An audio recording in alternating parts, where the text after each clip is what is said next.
Hello student, welcome on our YouTube channel classroom study. Student, आज का हमारा topic है contract of agency. Contract of agency हमने अपने प्रीवियस वीडियो में स्टार्ट किया था। ओके, आज इसका हम सेकंड पार्ट करेंगे जो कि रिमेनिंग है। ओके, बट उससे पहले स्टूडेंट, अगर आप हमारे चैनल पे न्यू हैं, फर्स्ट टाइम हमारी वीडियो देख रहे हैं, तो चैनल को सब्सक्राइब कर लें ताकि इसी तरह आपको सारे टॉपिक्स से रिलेटेड वीडियोस मिलती रहे। स्टूडेंट, अच्छा, जैसे कि आप जानते हैं कि हर एक वीडियो के लास्ट में मैं उस वीडियो से रिलेटेड इंपॉर्टेंट क्वेश्चन डिस्कस करती हूँ, तो आप वीडियो को बीच में स्किप ना करें। प्लीज़ वीडियो को पूरा देखें ताकि आप उन इम्पॉर्टेंट क्वेश्चंस के बारे में जान सकें जो कि हर एक वीडियो से रिलेटेड होते हैं, हर एक टॉपिक वाइज। ओके, और मैं सारी इंपॉर्टेंट क्वेश्चन से डिस्कस करती हूँ आपसे। ओके, तो चलिए वीडियो स्टार्ट करते हैं। ओके स्टूडेंट, आज का हमारा सेकेंड पार्ट है कॉन्ट्रैक्ट ऑफ एजेंसी का। First is what is ratification. Okay, what mean by ratification, ratification से आप क्या समझते हैं। ओके, सो हमने फर्स्ट अपने वीडियो में किया था ना methods of contract of agency, कितने various methods of contract of agency हैं आपके। तो उसमें से फर्स्ट था मतलब थर्ड था आपका एजेंसी बाय रेटिफिकेशन। तो अब रेटिफिकेशन का मतलब क्या है और एजेंसी बाय रेटिफिकेशन क्या होता है, ये हम अपने प्रीवियस वीडियो में एक्सप्लेन कर चुके हैं। तो अगर आपने नहीं देखी है तो प्लीज़ उसको देख लें, उसका लिंक डिस्क्रिप्शन बॉक्स में गिवन है। ओके, तो अब एक वैलिड रेटिफिकेशन कब होता है और उसके लिए क्या एसेंशियल एलिमेंट्स होते हैं, वो हम यहाँ पर डिस्कस करने वाले हैं। ओके, जनरली रेटिफिकेशन में मीन्स क्या होता है, अप्रूव्ड करना। ओके, मीन्स सपोज़ कि यहाँ पर एजेंसी में कोई अगर एजेंट अपने प्रिंसिपल के लिए कुछ उसके लिए काम कर देता है but without taking the authority. Okay, मतलब प्रिंसिपल जो है उसे पावर्स नहीं देता, अथॉरिटी नहीं देता, या मीन्स वो प्रिंसिपल से पूछता भी नहीं है, फिर भी उसके लिए कर देता है, तो बाद में जो प्रिंसिपल है उसके पास टू ऑप्शन है ना, या तो वो जो उसके लिए काम किया है एजेंट ने उसे डिनाई कर दे, एक्सेप्ट करने से है ना, रिजेक्ट कर दे, या फिर उसे अप्रूव्ड कर दे, मीन्स एक्सेप्ट कर ले। तो दैट प्रोसेस कॉल्ड रेटिफिकेशन की, जहाँ पर जो प्रिंसिपल है उसके पास टू ऑप्शन है, तो अगर वो एक्सेप्ट करता है ना, that called ratification, ratify. Okay, approved. तो अगर एक प्रिंसिपल रेटिफाई कर देता है एजेंट के वर्क को, तो वो क्या है, एक वैलिड कॉन्ट्रैक्ट ऑफ एजेंसी बन जाएगा और जो एजेंट है उसके पास वो सारी पावर्स हो जाएंगी जो कि एक वैलिड एजेंट के पास होती हैं। फाइन, तो आपको पता है जैसे रेटिफिकेशन टू टाइप से हो सकता है आपका, एक्सप्रेस और इम्प्लाइड। एक्सप्रेस कैसे कि जब ओरली या रिटर्न में ऑथराइज कर दे प्रिंसिपल एजेंट को, या एजेंट पूछे प्रिंसिपल से। यहाँ पर एग्जांपल भी मैंने शेयर किया है, देखिए सेकंड पॉइंट में। दस ये है आपका सेकंड पॉइंट में।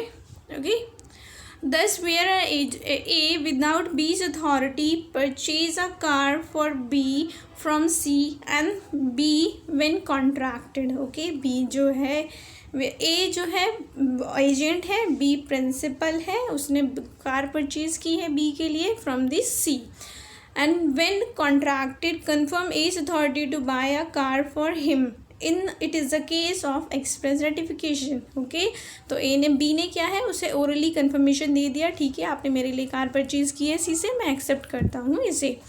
ओके, देन सेकंड इम्प्लाइड कैसे हो सकता है ratification. A without authority buy goods for B and B subsequently sell them to C on his own account. B's conduct implies a ratification of the purchase made by A for him.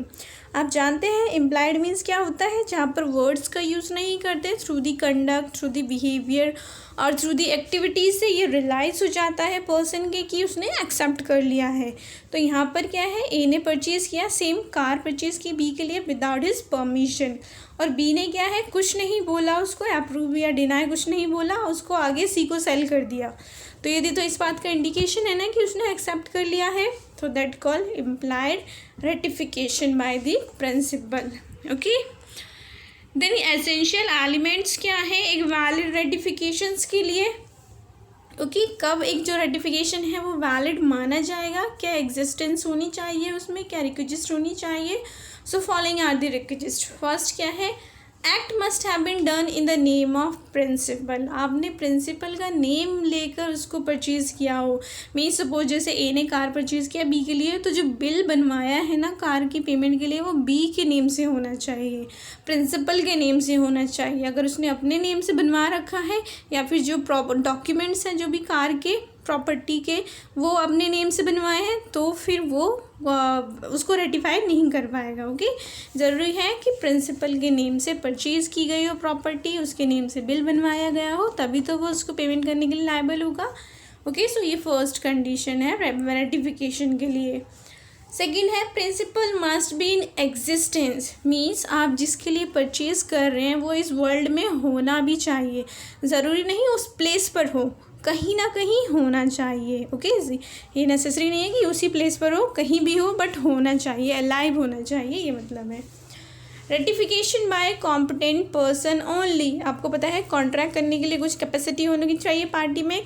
Okay, eligible होनी चाहिए। तो अगर person जो capable नहीं है, competent नहीं है contract करने के लिए, आप ऐसे पर्सन के लिए अगर परचेज़ करते हैं तो फिर वो वैलिड रेटिफाई नहीं हो सकता। सपोज़ कि आप माइनर के लिए कुछ परचेज़ कर रहे हैं। ओके, प्रॉपर्टी परचेज़ किया आपने माइनर के लिए, एज एन एजेंट आप वर्क कर रहे हैं, तो माइनर क्या है, एजेंट अपॉइंट नहीं कर सकता। क्यों नहीं कर सकता? क्योंकि एजेंट जो भी एक्टिविटी करता है उसके लिए प्रिंसिपल लायबल होता है, और as a agent minor, as a principal minor liable नहीं हो सकता कभी भी। ओके, तो ये भी कंडीशन है कि रेटिफाई तभी होगा कॉन्ट्रैक्ट जब वो आपने जो काम किया है, जो टास्क किया है, वो एक कॉम्पिटेंट पर्सन के लिए किया है। ओके, नेक्स्ट है principal must have full knowledge of the facts. Okay, आपने कुछ भी हाइड ना किया हो, जो भी काम किया है उससे रिलेटेड जो भी डिफैक्ट हैं, जो भी उसके मेरिट्स हैं, डीमेरिट्स हैं, वो सब कुछ आप उसको बताएं। सपोज़ कि आपने कार परचेज़ किया, उसने बोला आपने न्यू कार चाहिए थी भाई प्रिंसिपल को, और आपने ओल्ड सेकेंड हैंड कार जो है वो उसके लिए परचेज़ कर दी है, तो उसको बताया नहीं है अगर आपने, तो फिर वो वैलिड रेटिफिकेशन नहीं हो सकता। या फिर आपने अपनी ही कार जो है प्रिंसिपल के नेम से बनवा दिया बिल उसका, तो वो भी वैलिड रेटिफिकेशन नहीं होगा, क्योंकि अगर आपने उसको नहीं बताया प्रिंसिपल को। तो अगर बता दिया है तो फिर वो वैलिड हो सकता है। फाइन, नेक्स्ट है ratification only for legal acts. Of course आप कोई इलीगल एक्ट करते तो उसको थोड़ी ना आगे पर्सन कोई अप्रूव करेगा, लायबल होगा। अगर आप इलीगल वर्क करते हैं तो ही लायबल होगा पर्सन। सो लीगल एक्ट होना चाहिए, इलीगल नहीं होना चाहिए।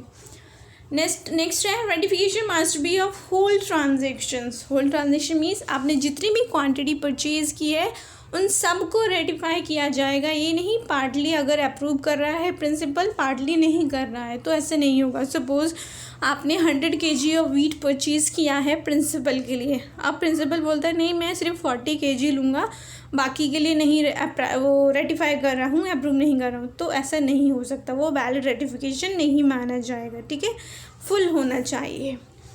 देन है ratification should not cause any damage to the third party.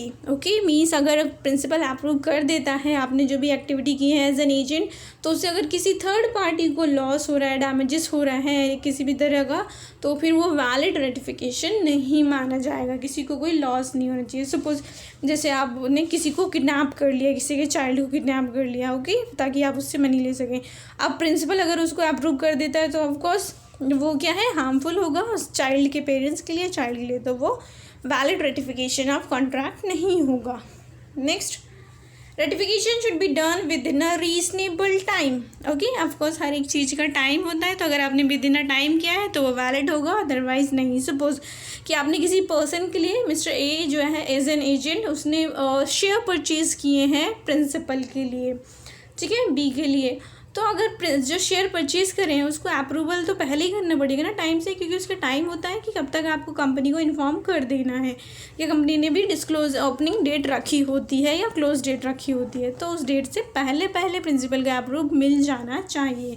अगर उसके बाद मिल रहा है तो फिर वो वैलिड नहीं होगा। फाइन, एंड द लास्ट है ratification must B communicative, means agent जो है सिर्फ अपने तक ही ना रख के उसको परचेज़ करके रखे, बल्कि प्रिंसिपल को बताए, तभी तो वो अप्रूव कर पाएगा। अगर प्रिंसिपल को बताएगा नहीं तो कैसे वो अप्रूव करेगा या रिजेक्ट करेगा। तो ये है कि उसको कम्युनिकेट करना चाहिए। फाइन, देन है okay, so these are the valid essential elements for the valid ratification. Now the next topic is what are the circumstances when an agency may be terminated। Okay, terminating मतलब कब जो है contract of agency and हो जाता है, ख़त्म हो जाता है। ऑफ कोर्स कब ख़त्म होगा, जब दोनों पार्टी अपने अपने ऑब्लिगेशन को परफॉर्म कर देते हैं, तभी जनरली ये कॉन्ट्रैक्ट जो है वो टर्मिनेट होता है। तो कॉन्ट्रैक्ट ऑफ एजेंसी के रिगार्डिंग भी कुछ सर्कमस्टांसेस हैं, तो कब हो सकती हैं। So here are the circumstances, following are the circumstances when an agency put to be an end. Okay, first है by agreement between the parties. जैसे कॉन्ट्रैक्ट करने के लिए पार्टी एक्सप्रेस फॉर्म में म्यूचुअली अपने एग्रीमेंट करती हैं कॉन्ट्रैक्ट के लिए, सेम अगर उन्होंने एग्रीमेंट किया है कि हम इसको कैंसिल कर देते हैं, इस कॉन्ट्रैक्ट को ख़त्म कर देते हैं, तो वो भी कर सकती हैं पार्टी। देन है by revocation of authority by the principal. Principal ही अगर एजेंट से उसको जो पावर्स दी हैं वो वापस ले ले, तो ऑफकोर्स कॉन्ट्रैक्ट ऑफ एजेंसी ख़त्म हो जाएगा। देन है next by performance of the contract of agency. दोनों पार्टी अपना अपना ऑब्लिगेशन परफॉर्म कर दें, एजेंट को जिसलिए अपॉइंट किया था प्रिंसिपल ने वो अपना वो ऑब्जेक्टिव पर्पस पूरा कर दे, और एजेंट उसको कमीशन या जो सैलरी देना है वो दे दे, तो कॉन्ट्रैक्ट ऑफ एजेंसी भी एंड अप हो जाएगा। देन है बाय एक्सपायरी ऑफ टाइम। अगर कुछ फिक्स टाइम के लिए आपने किया था, सपोज आप मेरे लिए नेक्स्ट 2 मंथ तक वर्क करना, तो अगर 2 मंथ जैसे ही पूरे हो जाएंगे, ऑफकोर्स कॉन्ट्रैक्ट ऑफ एजेंसी जो है उनके बीच में वो भी लैप्स हो जाएगा, ख़त्म हो जाएगा। देन बाय डेथ और इंसैनिटी ऑफ द एजेंट और द प्रिंसिपल। ओके, कोई भी एक एजेंट या प्रिंसिपल किसी की भी डेथ हो जाए या वो इनकैपेबल हो जाए कॉन्ट्रैक्ट करने के लिए, तो फिर कॉन्ट्रैक्ट जो उनके बीच में वो ख़त्म हो जाएगा, क्योंकि कॉन्ट्रैक्ट करने के लिए 2 पार्टी होनी चाहिए, अब तो एक ही पार्टी बची है, तो कॉन्ट्रैक्ट जो है कैंसिल हो जाएगा। Then by insolvency of the principal. अगर प्रिंसिपल ही इंसॉल्वेंट हो जाए, ओके, प्रिंसिपल इंसॉल्वेंट पता है आपको, जहाँ पर पर्सन जो अपनी लायबिलिटीज़ को पे करने में कैपेबल नहीं होता है, तो अब प्रिंसिपल जब कैपेबल ही नहीं है लायबिलिटी पे करने के लिए, तो उसके लिए लायबिलिटीज़ कैसे और अराइज कर सकता है, एजेंट नहीं कर सकता, तो कॉन्ट्रैक्ट जो है इन दोनों के बीच में, एजेंट और प्रिंसिपल के बीच में लैप्स हो जाएगा, एंड हो जाएगा, टर्मिनेटेड हो जाएगा। ठीक है, नेक्स्ट है destruction of subject matter. Subject matter मतलब जिस चीज़ के लिए उन्होंने कॉन्ट्रैक्ट किया था वही अगर डिस्ट्रॉय हो जाए, डैमेज हो जाए, सपोज कि एजेंट हायर किया था प्रिंसिपल ने ताकि उसका कार अगर सेल करवा दे, वो ओके, कार को सेल करना था इसलिए, अब वो कार ही अगर सपोज एक्सीडेंट में डैमेज हो जाए, डिस्ट्रॉय हो जाए, तो फिर सब्जेक्ट मैटर ही ख़त्म हो गया ना, तो सब्जेक्ट मैटर ख़त्म हो गया तो उनका कॉन्ट्रैक्ट ऑफ एजेंसी भी ख़त्म हो जाएगा, क्योंकि किस लिए अपॉइंट किया था, सिर्फ उस कार को सेल करने के लिए। ओके, देन नेक्स्ट है principal becoming an alien enemy.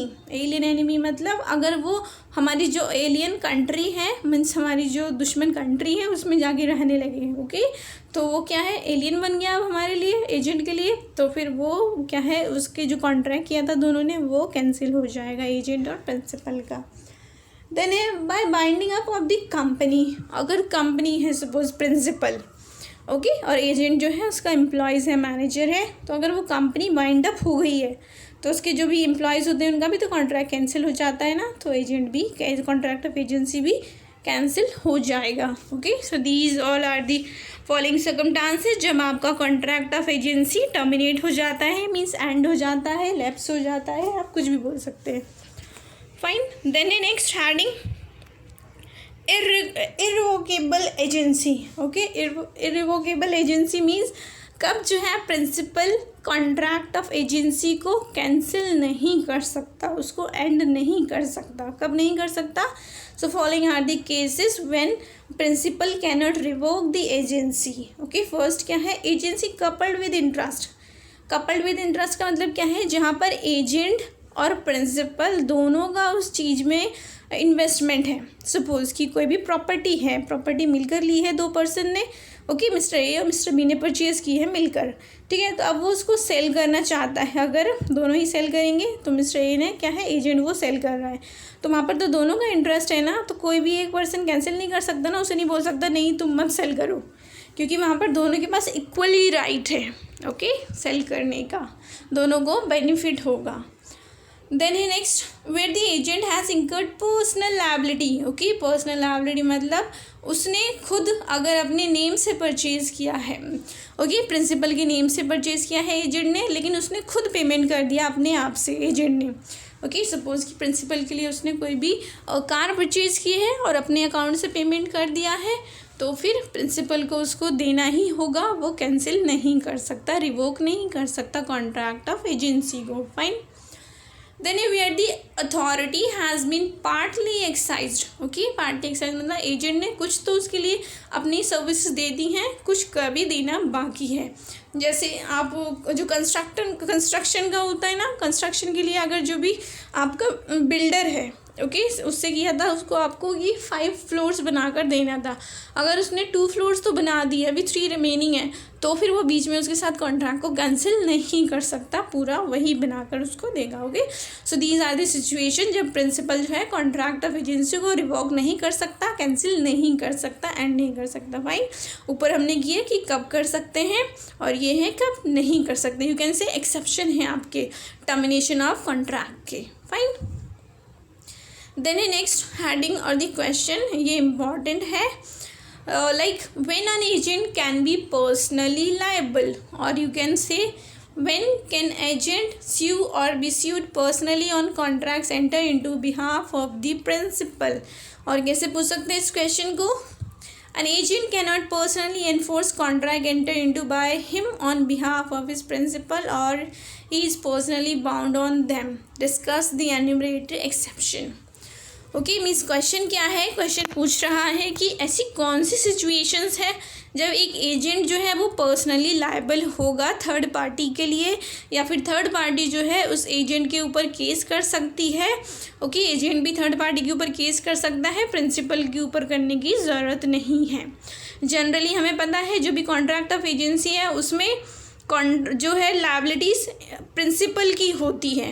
Okay, principal liable होता है, एजेंट लायबल नहीं होता है। एजेंट क्या है? बस कॉन्ट्रैक्ट करता है, रिलेशनशिप क्रिएट करता है between the third party and the principal.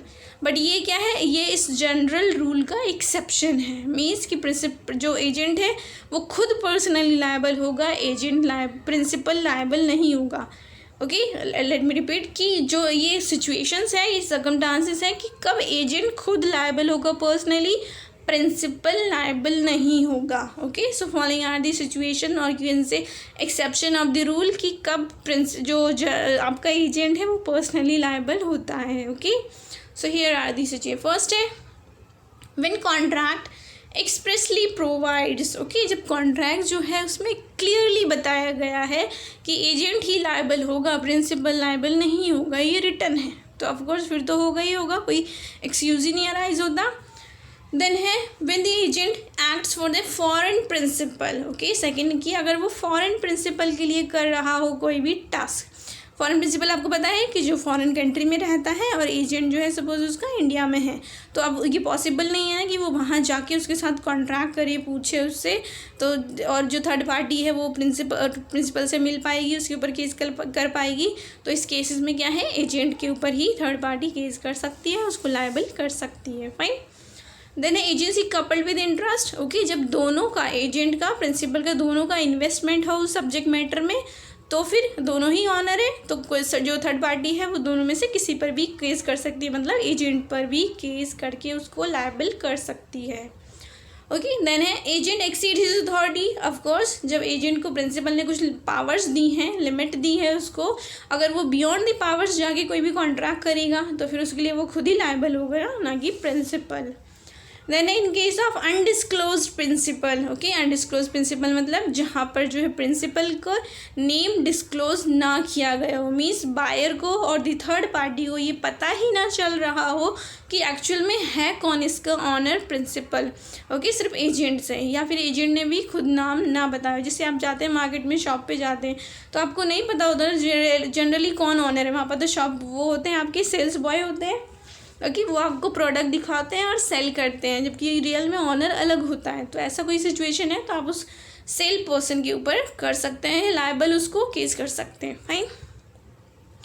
Then when principal is non existence, अगर प्रिंसिपल है ही नहीं, ओके, इस वर्ल्ड में प्रिंसिपल है ही नहीं, उसकी डेथ हो गई है कुछ भी, तो फिर एजेंट ही लायबल होगा। ओके, देन है next when the agent signs the negotiable instrument is in his own name। Okay, negotiable instrument क्या होते हैं आपको पता है? there are 3 negotiable instrument। 3 क्या है? बिल ऑफ एक्सचेंज होता है आपका, BR चेक होता है और प्रॉमिसरी नोट होता है। ये तीन हैं आपके। तो ये तीनों ही अगर आपने सपोज चेक बनाया एजेंट ने, ओके, पेमेंट करना था, आपने अपने नेम से बना के दिया, एजेंट ने जो है अपने नेम से बना के दिया, ना कि कंपनी के नेम से या प्रिंसिपल के नेम से, तो फिर वो खुद ही लायबल होगा भाई, जब उसने अपने नेम से बना के दिया है तो, okay. Then a customer usage of trade, मतलब बिजनेस इस नेचर का है कि जहाँ पर एजेंट ही लायबल होता है। जैसे आप देखो जो रिटेल जो एग्जीक्यूटिव होते हैं ना, सेल्स एग्जीक्यूटिव, जो घर पर आकर आपको दे के जाते हैं प्रोडक्ट, तो उस केस में क्या है, वो आपको दे के गए हैं तो आपको आप उनको ही जानते हैं और किसी और को नहीं जानते, तो उस केस में सेल्स पर्सन, जो सेल्स एग्जीक्यूटिव जो होते हैं वही लायबल होते हैं, मतलब उन पर ही या उनको ही आप स्यू कर सकते हैं और वो आपको स्यूट कर सकते हैं। Fine. Then in case of incompetent principal, okay, incompetent principal मतलब जो प्रिंसिपल है वो कैपेबल ही नहीं है कॉन्ट्रैक्ट करने के लिए, ओके, माइनर है या अनसाउंड माइंड पर्सन है, डिस्क्वालीफाई बाय लॉ है, ऐसा कोई प्रिंसिपल है एजेंट का, तो फिर प्रिंसिपल लायबल नहीं होगा, एजेंट ही लायबल होगा। क्यों? क्योंकि प्रिंसिपल तो कैपेबल ही नहीं है। Fine. Then when the agent signs the contract in his own name, okay, अपने नेम से साइन कर रहा है, ना कि प्रिंसिपल या कंपनी के नेम से, तो फिर वो खुद ही लायबल होगा, ना कि प्रिंसिपल और owner. Okay, so these are the situation जब क्या है आपका एक एजेंट पर्सनली लायबल होगा उसकी एक्टिविटीज़ से, उसकी जो उसने कॉन्ट्रैक्ट किए हैं उसके लिए प्रिंसिपल लायबल नहीं होगा। फाइन। सो इम्पॉर्टेंट क्वेश्चंस हैं इस वीडियो से रिलेटेड। क्या इम्पॉर्टेंट क्वेश्चंस है? Following are the important questions. First है, what is ratification? Explain the essentials of valid ratification. Okay, हमने डिस्कस किया क्या होता है मीनिंग ऑफ रेटिफिकेशन और क्या उसके एसेंशियल एलिमेंट्स हैं। या इस क्वेश्चन को और भी कैसे पूछ सकते हैं आप, देखिए मैंने लिखा है और करके, ratification is tantamount to prior authority. Okay, मतलब क्या है रेटिफिकेशन? मतलब कि आपने अथॉरिटी से पहले जो एक्टिविटी कर दी है ना, जो कॉन्ट्रैक्ट कर दिया है, उसका जस्ट अप्रूवल है रेटिफिकेशन। तो ट्रू है स्टेटमेंट, आपको डिस्कस करना है कैसे ट्रू है, उसका मीनिंग बताएंगे, एसेंशियल एलिमेंट्स बताएंगे, वो सब। देन सेकेंड है आपका question is from this topic, from this video, state under what circumstances an agency में बी टर्मिनेटेड। ओके, कब एजेंसी जो कॉन्ट्रैक्ट है वो टर्मिनेट हो जाएगा, कैंसिल हो जाएगा, एंड हो जाएगा। And when is an agency irrevocable. Okay, कब आपका जो कॉन्ट्रैक्ट ऑफ एजेंसी है वो एंड नहीं हो सकता। जो एक्सेप्शंस है ना आपके कॉन्ट्रैक्ट ऑफ टर्मिनेशन के, उसके एक्सेप्शन लिखने हैं आपको यहाँ पर। And the third question, when an agent sue be sued personally, contract enter into by him on the behalf of the principal. Okay, third question वही कि जो आपका एजेंट जो है वो पर्सनली लायबल होगा और प्रिंसिपल लायबल नहीं होगा उसकी एक्टिविटीज़ है। ये जो तीन हमने क्वेश्चन डिस्कस किए, इनका ये जो आंसर्स है वो आपको एक्सप्लेन करना है इस क्वेश्चन के लिए। ओके स्टूडेंट, मैंने आपकी इस टॉपिक का कॉन्ट्रैक्ट ऑफ एजेंसी का एक और वीडियो बनेगा। मैंने इसमें कम टॉपिक्स लिए हैं क्योंकि स्टूडेंट बोल रहे थे मैम बहुत ज़्यादा लेंथी वीडियो हो जाता है, हमें बोरिंग लगने लग जाता है। ओके, तो इसलिए मैंने छोटी वीडियो बनाई है। नेक्स्ट इसका जो थर्ड पार्ट है वो नेक्स्ट वीडियो में डिस्कस करेंगे। ओके, अभी एक और वीडियो है आपका कॉन्ट्रैक्ट ऑफ एजेंसी का।